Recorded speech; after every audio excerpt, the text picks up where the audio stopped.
কিন্তু হাগ্ৰামা ডাঙৰীয়াক মানুহে ভাল পায়। তেওঁ এই অঞ্চলৰ নেতা আছিলে, তেওঁ সেই অঞ্চলৰ এটা সময়ত নেতৃত্ব দিছিলে, তেওঁ ৰাজনীতি কৰিছিলে, বহুত মানুহৰ জীৱনত তেওঁ সহায় কৰিছে, বহুত জায়গাত তেওঁ কাম কৰিছিলে। এইটো আগৰ কথা। আমি একেলগে আছিলোঁ। গতিকে হিচাপে হাগ্ৰামা ডাঙৰীয়াক ভাল পোৱা মানুহ আছে। BPF দলত আজিও কৰ্মী আছে, কাৰ্যকৰ্তা আছে, যিবিলাক দিন ৰাতি কষ্ট কৰি থাকে। কিন্তু ইলেকশ্যন জিকাৰ কাৰণে সেইটোৱে যথেষ্ট নহয়। ইলেকশ্যন জিকিব লাগিলে ৰাইজৰ আশা আকাংক্ষা, ইয়াৰ কিবা এটা থাকিব লাগিব, সপোন। এতিয়া BPFত কি দেখিব, যে BPFে কি কৰিব? BPFটো হিমন্ত বিশ্ব শৰ্মা ডাঙৰীয়াৰ ওচৰলৈকেও নাযায়। BPFটো মোদী ডাঙৰীয়া অমিত শ্বাহ ডাঙৰীয়াৰ ওচৰলৈকে নাযায়। যদি নাযায় তো ইয়াত হ'ব কি? গতিকে ইয়াততো কিবা এটা হ'ব লাগিব। তাৰপিছত হাগ্ৰামাটো তেনেকুৱা ধৰণৰ আজিৰ দিনটোত কিহৰ কাৰণে ভোট দিব?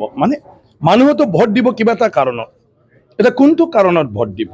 তো আজিৰ দিনটোত মোদী ডাঙৰীয়া আৰু হিমন্ত বিশ্ব শৰ্মা ডাঙৰীয়া, ইয়াৰ পিছত ইয়াত UPPLৰ লগত প্ৰমোদ বড়ো ডাঙৰীয়া একেলগে মিলি ফালে যিবোৰ কাম কৰি আছে, গতিকে সেইটোকে মানুহে বিচাৰে। গতিকে হাগ্ৰামা ডাঙৰীয়া কেতিয়া চৰকাৰ কৰে, কৰিব পাৰে না নাই, কৰাৰ পিছত কাৰ সহায় পাব? এতিয়া তেওঁ BJPৰ লগত নাই, NDAৰ লগত নাই। গতিকে তেওঁ জিকিলেও না কি হ'ব? গতিকে ইমান খেলিমেট কোনে ভোট দিব? এতিয়া দুৱাৰ চবৰ কাৰণে খোলা, ইয়াতো একো আপত্তি নাই। আজিতো তেওঁলোকে চবে যদি BJPও যোগদান কৰি আজিও দুৱাৰ খোলা আছে। BJPটো চবকে লৈ চলিব বিচাৰিছে। আজিও হাগ্ৰামা মহিলা ডাঙৰীয়াৰ 3জন MLA BJPৰ লগত আছে, হিমন্ত বিশ্ব শৰ্মা ডাঙৰীয়াৰ লগত আছে। এইটো নাই বুলি ক'ব নোৱাৰে। অলৰেডি হাগ্ৰামা ডাঙৰীয়াৰ বিধায়কসকলক হিমন্ত বিশ্ব শৰ্মা ডাঙৰীয়াই লৈয়ে আছে।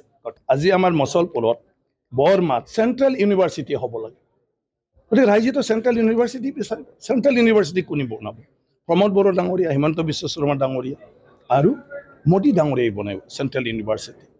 আজি সেইটো বাদ দিও, আমাৰ বাক্সাত বহুতখিনি তেনেকুৱা ধৰণৰ প্ৰতিশ্ৰুতি আছে, বড়ো হাইকোৰ্টৰ প্ৰতিশ্ৰুতি আছে, যিবোৰ এই অঞ্চলত বাস কৰা মানুহৰ কাৰণে, বসবাস কৰা মানুহৰ কাৰণে অত্যন্ত গুৰুত্বপূৰ্ণ বিষয়। তো মানুহে সেইটো বিচাৰিব।